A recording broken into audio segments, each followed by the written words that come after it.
Today we'll talk about how can you disable this sign or know how you can do that on your LinkedIn Learning app. So all you have to do, you just go down, click on my Learning down here.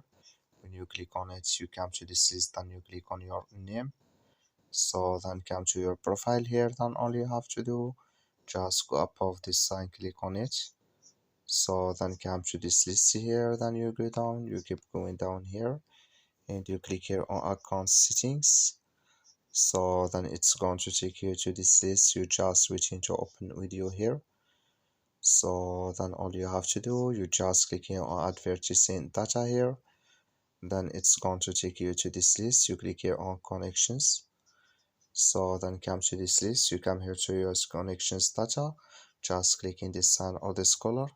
Like you see color, it's gone. That's mean your connections data disabled with us now. That's all you have to do. Thank you for watching. Don't forget to support us by liking and subscribe.